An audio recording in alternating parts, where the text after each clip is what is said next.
Bienvenidos a la Feria Internacional del Libro de Cali 2020 virtual. Manuel Zapata Olivella y el canto de la diáspora africana, invitado de honor.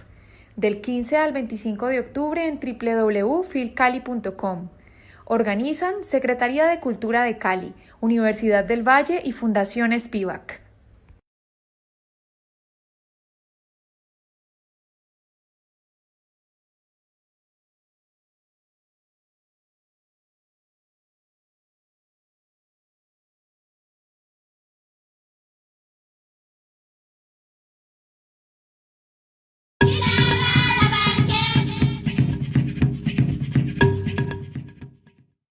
Bienvenidos a la Feria Internacional del Libro de Cali 2020 virtual. Manuel Zapata Olivella y el canto de la diáspora africana, invitado de honor. Del 15 al 25 de octubre en www.filcali.com. Organizan Secretaría de Cultura de Cali, Universidad del Valle y Fundación Spivak.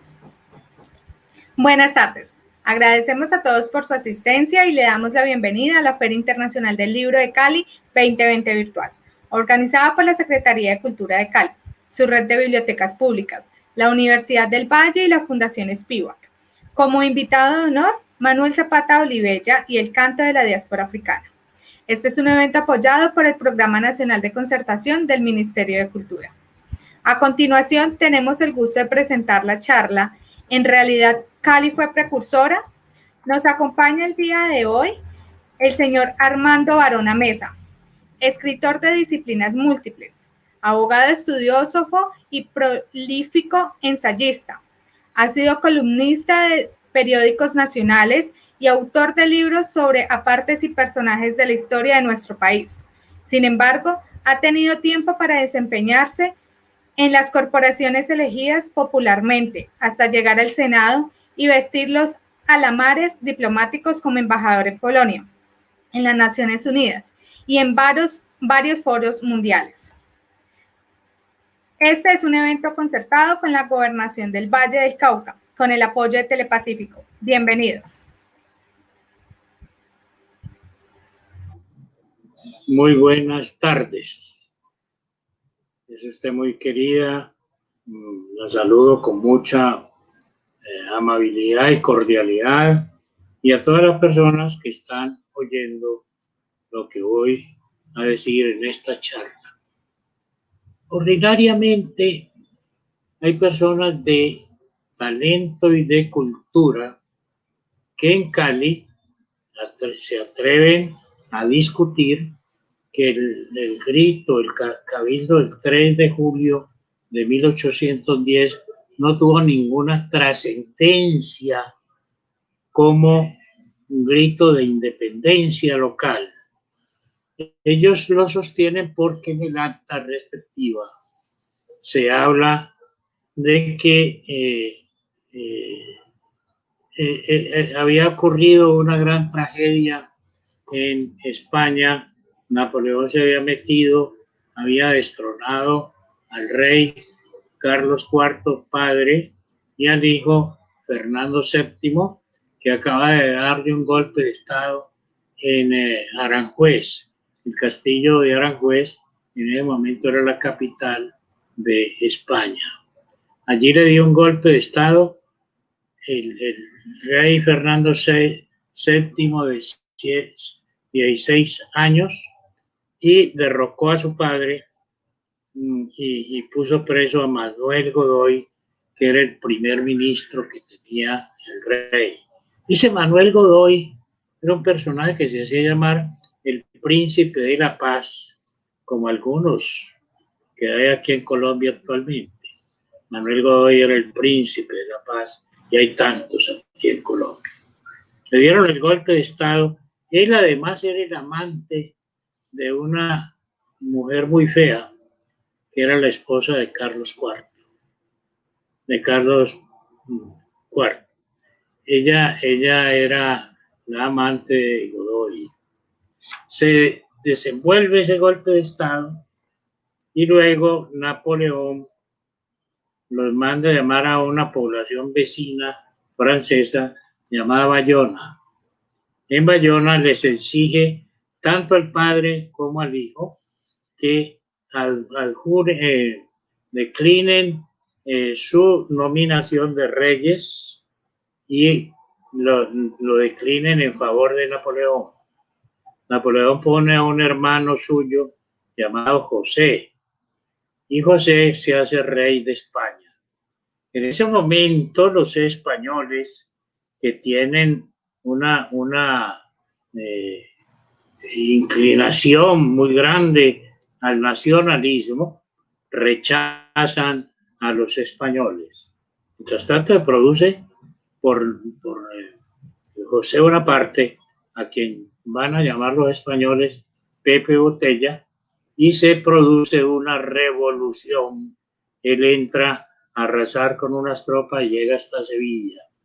Es entonces cuando ocurre el 3 de mayo de 1808 la matanza en donde fusilan a mucha gente en Madrid.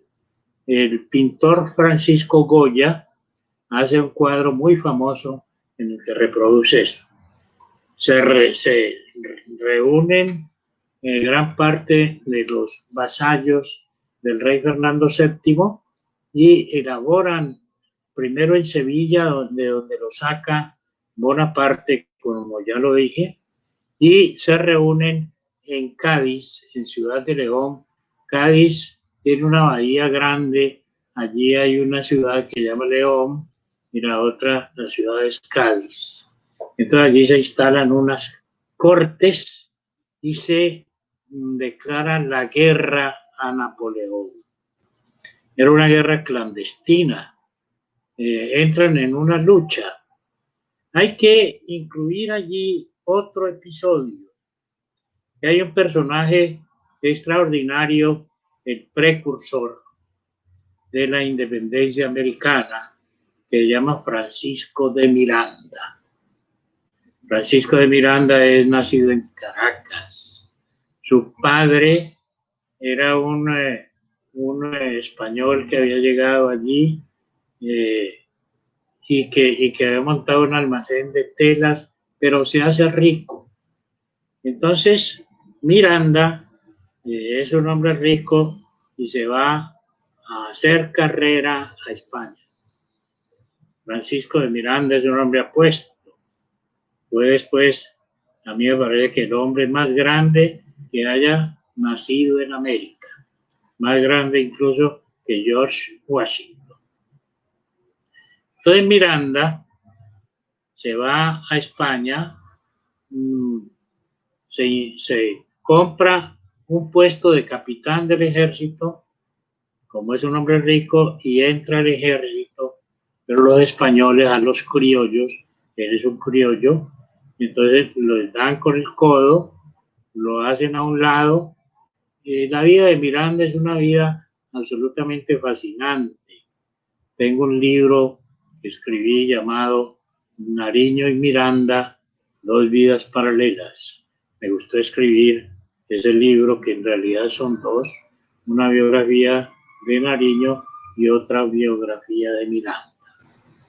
Entonces, Miranda se proclama a partir de ese momento en el adalid de la libertad americana y se coloca en ese plan, y las gentes que llegan, él se tiene que ir después, viaja por el mundo entero, llega a Prusia, el rey Federico II lo recibe muy bien.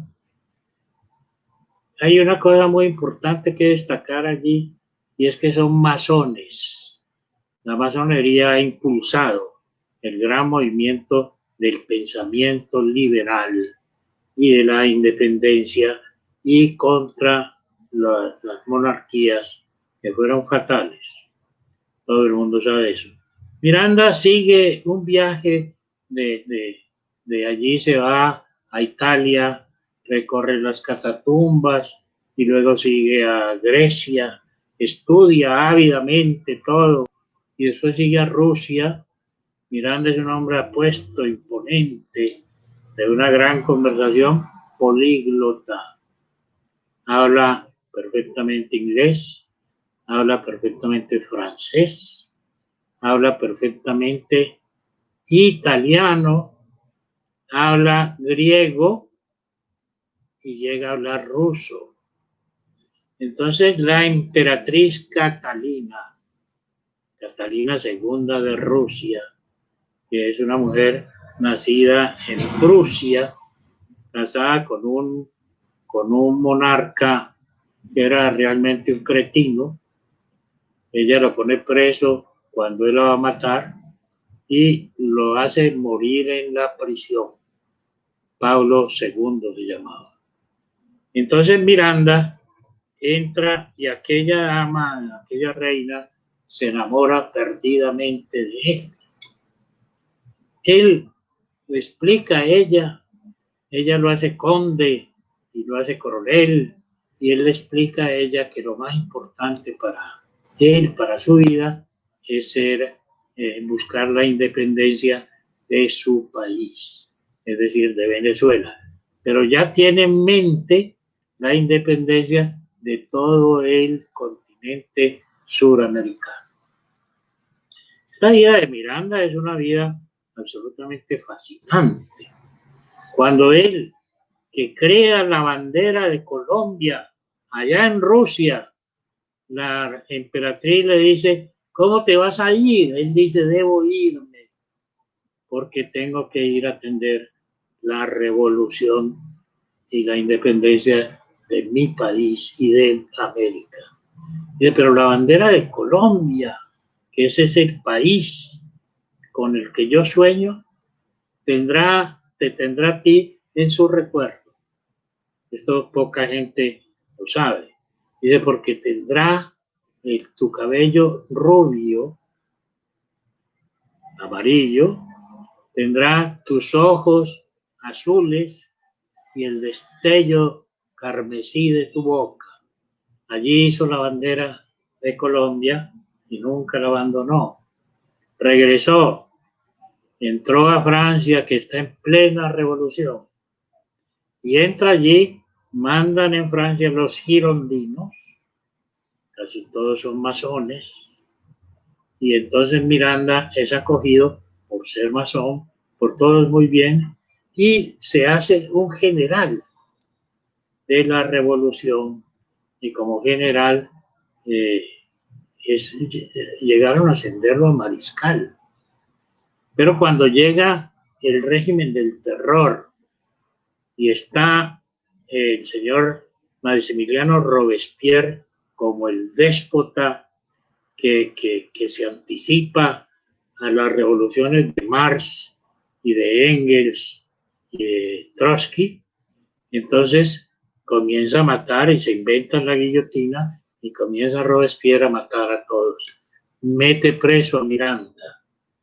Miranda tiene una mujer, una noble, muy bella, todas se enamoran de él, y él le pide que le lleve una cápsula de un veneno muy activo porque está condenado a muerte, y para ir a la muerte en la Plaza de la Concordia, donde está la guillotina, entonces se llama el paseo de la carreta, que lo llevan en una carreta, y ahí desfila media Francia. La gente de la clase media y de la clase alta, todos fueron guillotinados. Entonces Miranda pide que le den esa pastilla. Pero cuando él toma la pastilla, hay un personaje que es muy conocido en la historia, que se llama Fouché, José Fouché. Entonces Fouché está condenado a muerte. Y una noche trabaja y convence a toda la asamblea para que sea Robespierre el que cogen al otro día.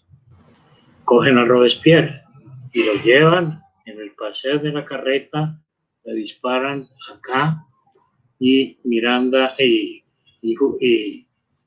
Robespierre es guillotinado.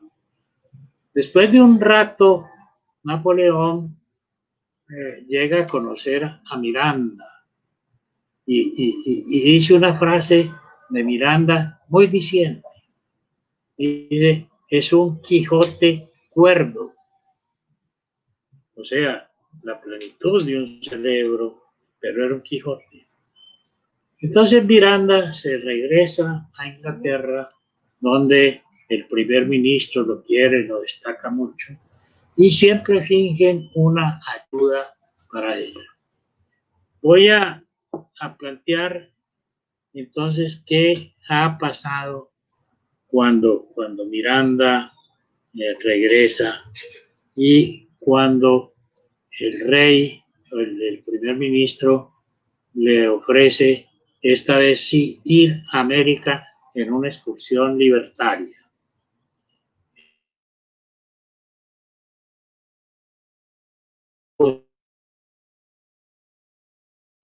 Inglaterra, Wellesley es el encargado, fue después quien derrotó a Napoleón en Waterloo.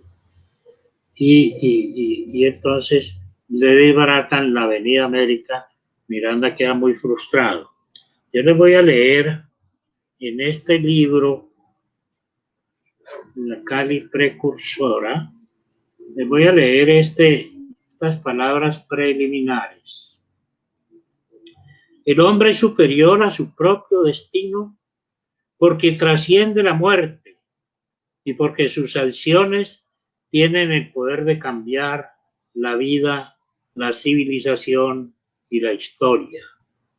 La frase anterior la escribo pensando en el prócer Joaquín de Caicedo y Cuero, el protomártir de la independencia colombiana, y en los hombres que como él honran la estirpe humana, caleño de nacimiento y pasión, quien llegó a ser presidente de la Junta de Gobierno de la provincia de Popayán, sacrificado con otros compañeros patriotas en Pasto el día 26 de enero de 1813, en un patíbulo cargado de infamia. Su muerte aún nos estremece, pero sin duda alguna, esa vida alimentada de sueños e ideales trascendió las balas que lo fusilaron y proyectó su imagen a través de los siglos. Él, sin libertad, él, sin duda, aún muerto, pudo cambiar la historia y hoy gozamos de una libertad que costó mucha sangre preciosa, entre ella la suya. Este libro, pues, trata de unir la admiración que le profesa el autor a la gesta libertadora que se inició en Cali y darle el valor genuino a todo lo que aquellos héroes hicieron en tiempos horribles que por su furia convendría olvidar, pero que debemos recordar como un ejemplo de heroísmo y entrega sin par al más noble amor del ser humano, que es el amor a la patria y a todo lo que significa este concepto. Algunos han intentado obstinadamente y sin fundamento alguno restarle importancia al acta de 3 de julio de 1810 que colocó a nuestra querida ciudad de Cali en condición de precursora de la independencia, como reza el himno comarcano. Se han enredado en las sinrazones sin penetrar en los meandros que marcaban los desarrollos históricos que se desprendieron de la toma de España por Napoleón, después de la infame añagaza de Bayona.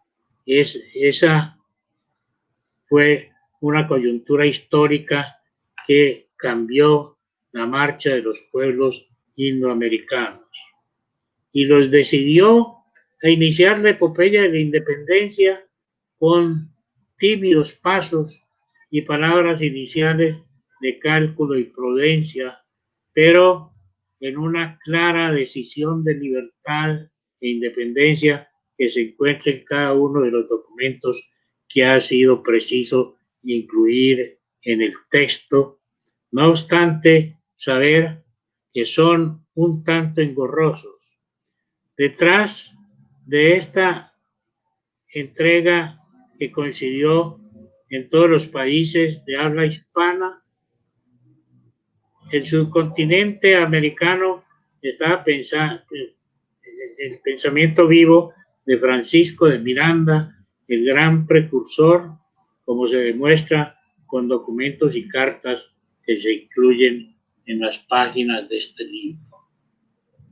O sea, cuando Miranda regresa y ha fracasado su excursión libertaria con Wellesley, el conde de Wellesley, entonces Miranda se queda en Londres y desde Londres un día, frente a esta nueva situación que ha sacudido a España y por supuesto a las colonias, entonces un día le llega a Miranda una carta del Marqués del Toro, un patriota, gran patriota venezolano.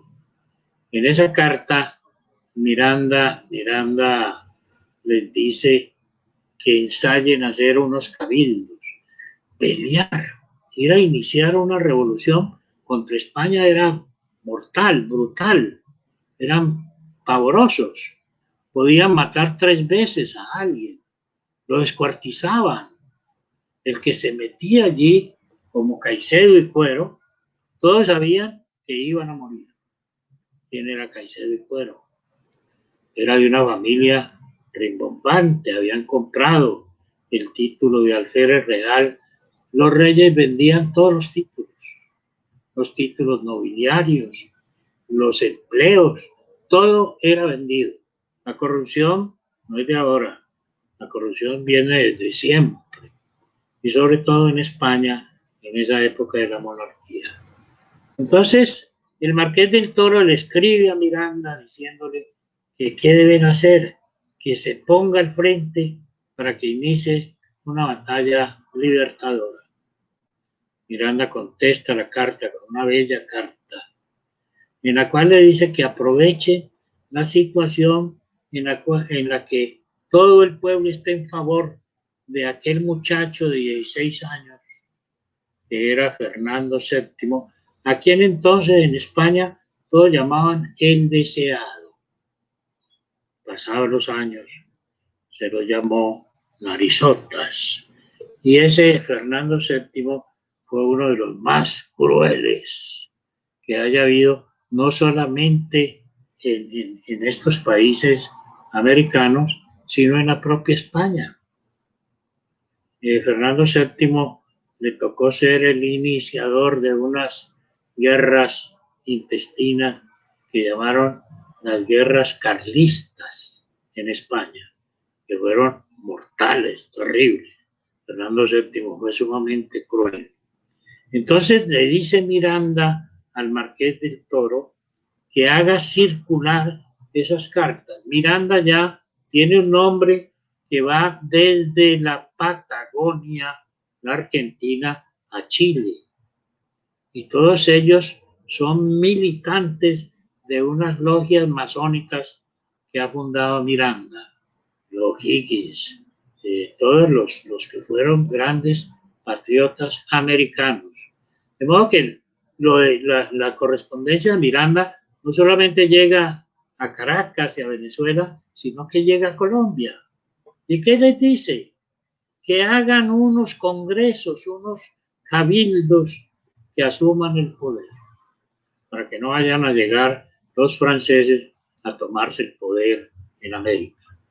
Entonces, en ese momento, esos franceses que pueden llegar y que llegaron a Caracas, pueden llegar a tomarse el poder, pero se adelantan con los cabildos. Esos cabildos que se crea uno en Caracas, que primero hubo otro en Quito. En Quito fue en el año 8 que estalló el cabildo, salió un cabildo y se tomaron el poder. En Bogotá ocurre el 20 de julio, pero en Cali nos adelantamos el 3 de julio. hay una carta muy importante del señor José Miguel Pey, que es el vicepresidente del Cabildo de Bogotá. Él dice: la Junta Suprema de este reino, que ha recibido el acta de usía de 3 de julio, cuando ya se había instalado este centro de común unión, que era uno de los más vivos deseos de ese ilustre ayuntamiento, ha tenido la complacencia de ver en ella tan perfecta unidad de sentimientos con los de la capital. Cali tendrá el honor de decir en la posteridad que se anticipó a manifestarlos y correr los riesgos a que lo exponía su declaración, y la capital, que ha contado un número de sus atletas más vigorosos en la terrible lucha que ha tenido que sostener a un hijo de esta ilustre ciudad. Es aquí entonces donde el señor José Miguel Pey reconoce a Cali como la gran precursora de la independencia. ¿Qué sigue allí? Se establecen los cabildos y después, pensando en la independencia de verdad y en asumir el gobierno, una revolución se hace para asumir el gobierno.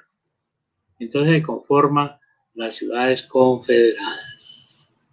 Las ciudades confederadas tienen un año de desarrollo, de consultas, de visitas, de todo aquello, y esas ciudades confederadas son el primer elemento político que se hace, y ese conforma un ejército. Como quiera que el gobernador español de Popayán huele que se están tomando el gobierno y que viene la revolución, el hombre se llama Miguel Tacón y Rosique, se pone alerta, dispone tropas, y allí viene la primera batalla por la independencia en Colombia. Esa batalla fue el Bajo Palacé. En esa batalla nosotros, los colombianos, hemos podido reunir un breve ejército de unas 800 personas.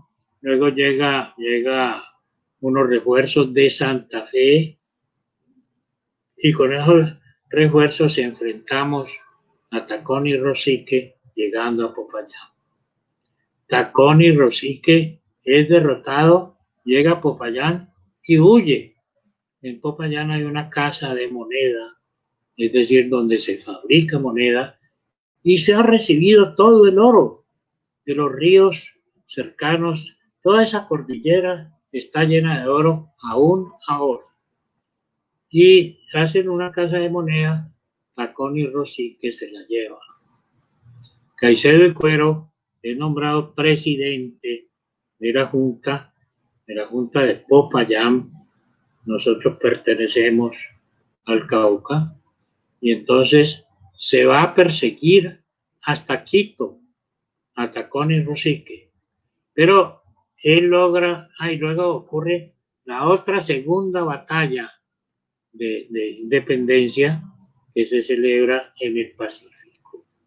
En esa otra batalla de independencia también ganamos, y allí está Tacón y Rosique, que logra evacuarse y huir hasta Quito, de donde pasa a Lima y se lleva ese tesoro.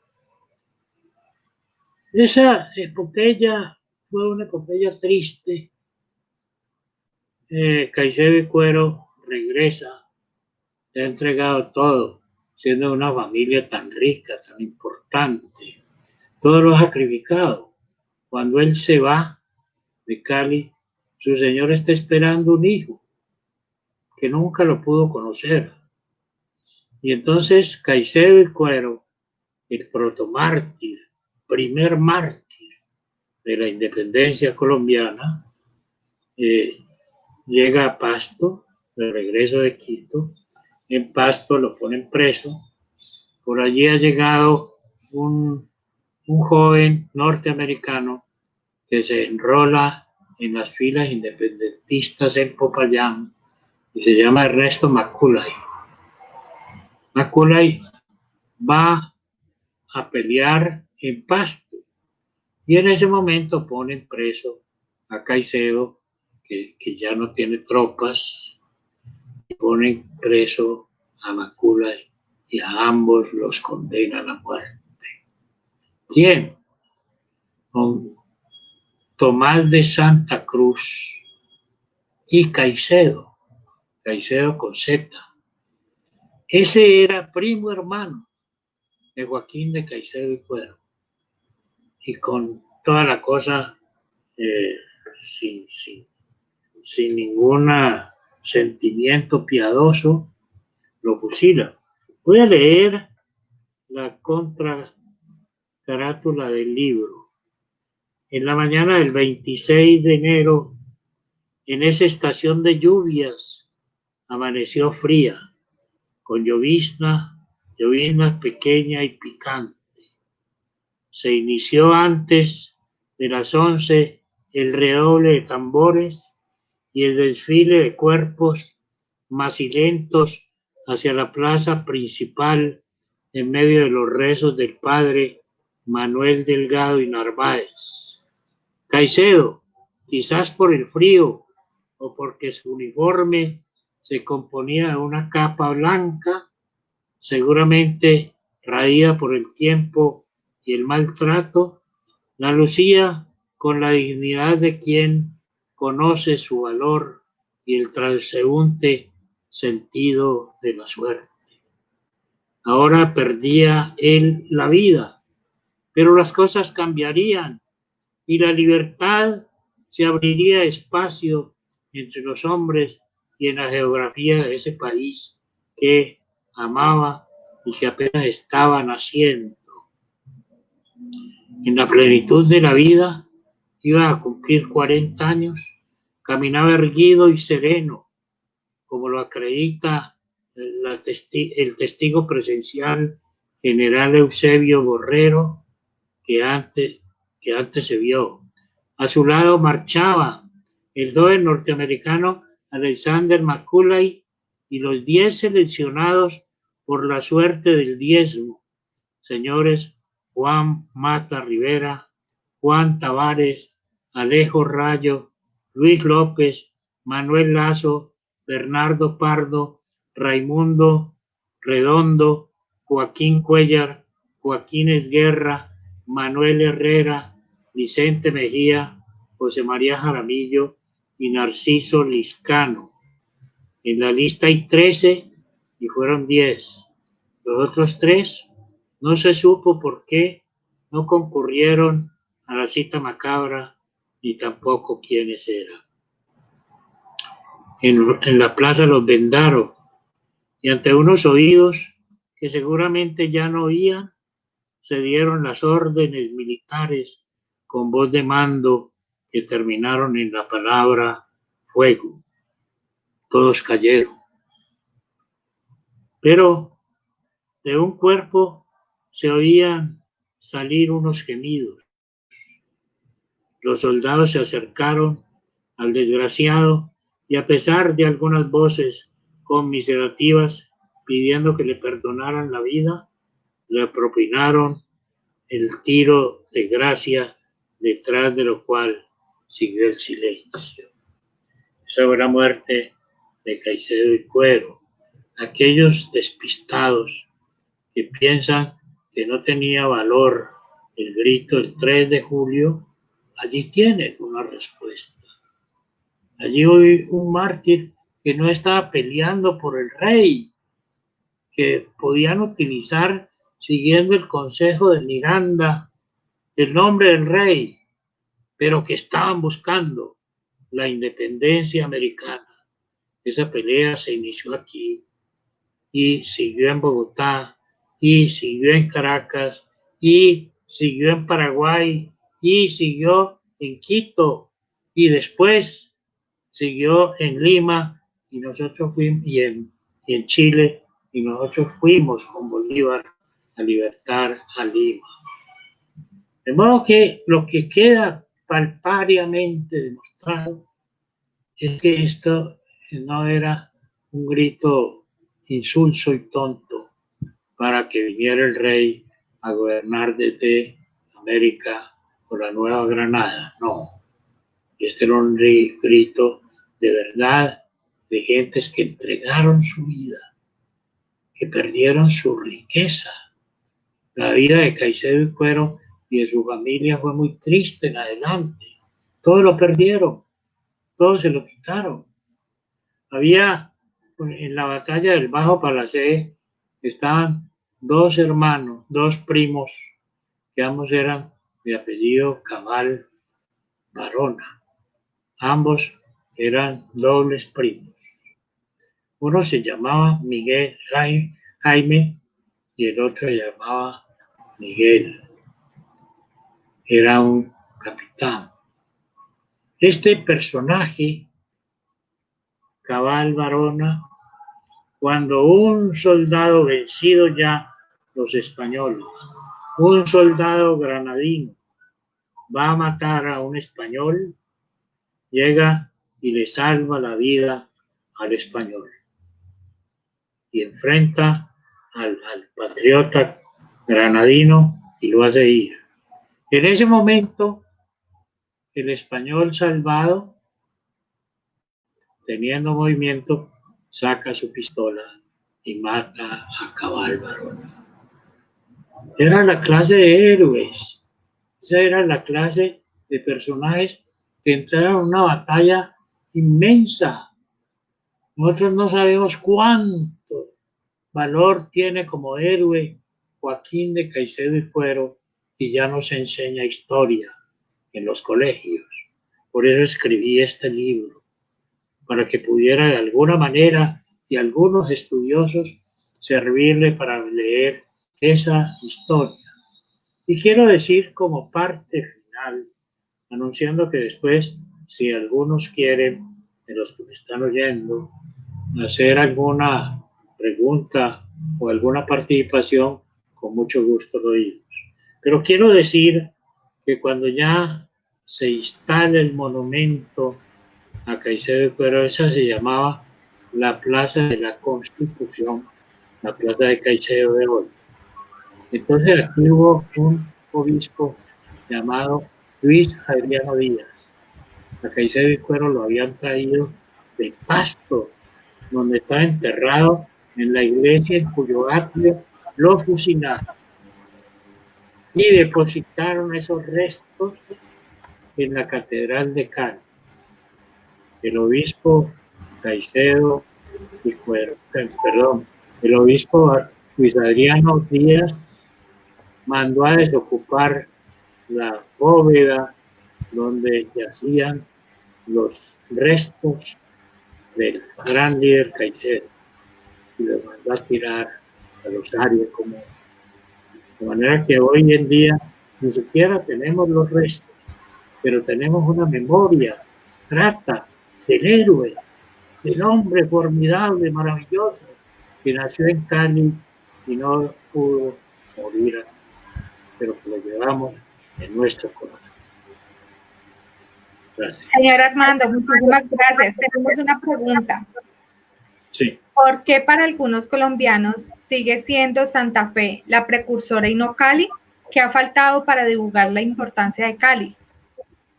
Sí, es cierto, ha habido un gran centralismo. Por supuesto, en Boyacá hay muchas cosas que la reconocen. Boyacá está allí muy cerca de la sabana cundinamarquesa. También en Santander hubo muchos héroes. Pero aquí nosotros pasamos desapercibidos.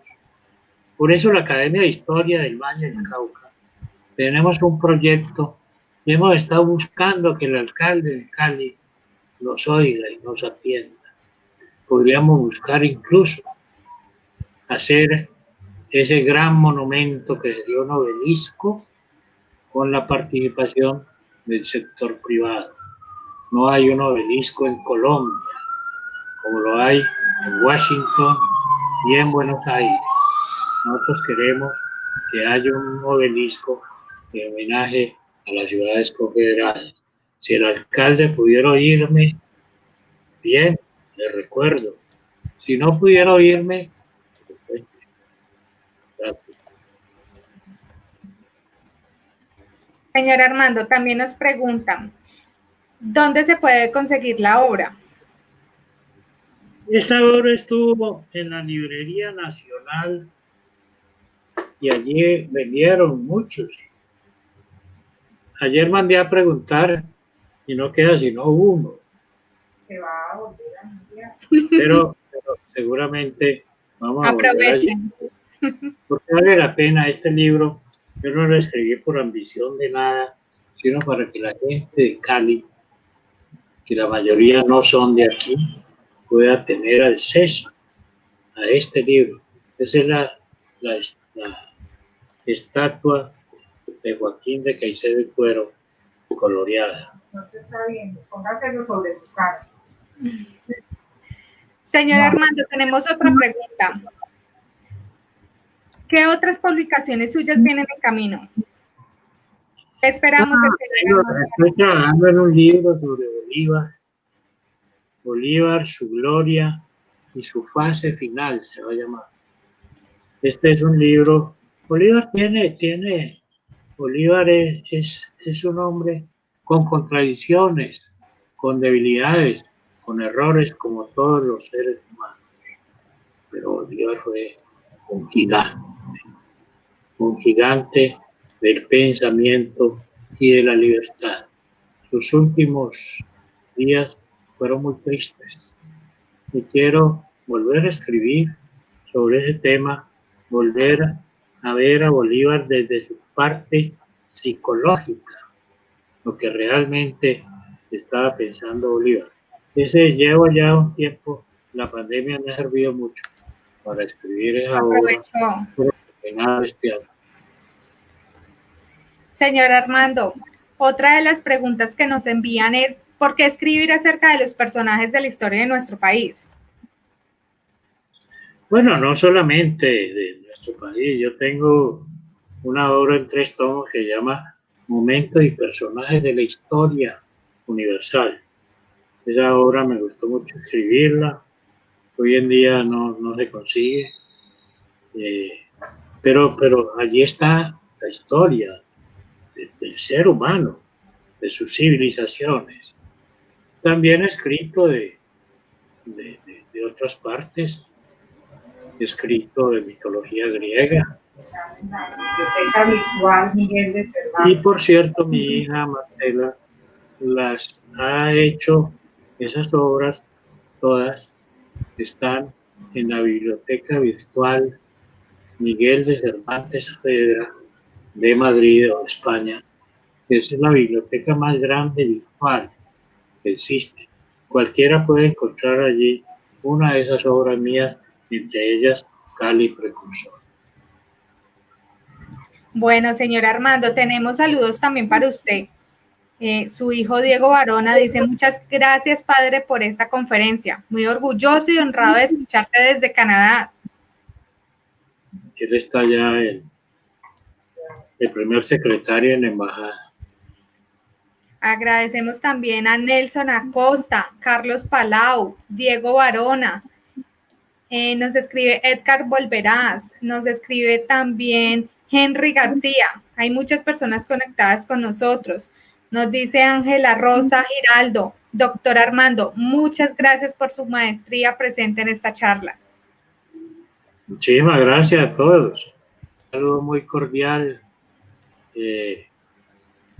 Aunque la gente poco lee, una de las frustraciones de alguien que escribe es encontrar que casi nadie lee. Y llevan los libros y los ponen de adorno. Pero sí hay gente que lee y les gusta leer. Y así está la cultura. Entonces yo tengo un concepto muy alto de unos sectores de la población aquí, que son lectores que además producen. una gran literatura. Cali se está volviendo una plaza de gran significación en el campo de la cultura y de los escritores. Es muy importante. Señor Armando, muchísimas gracias por estar con nosotros en la Feria Internacional del Libro de Cali 2020 virtual. Muchas gracias a ustedes. Y una feliz tarde para todos. Igualmente.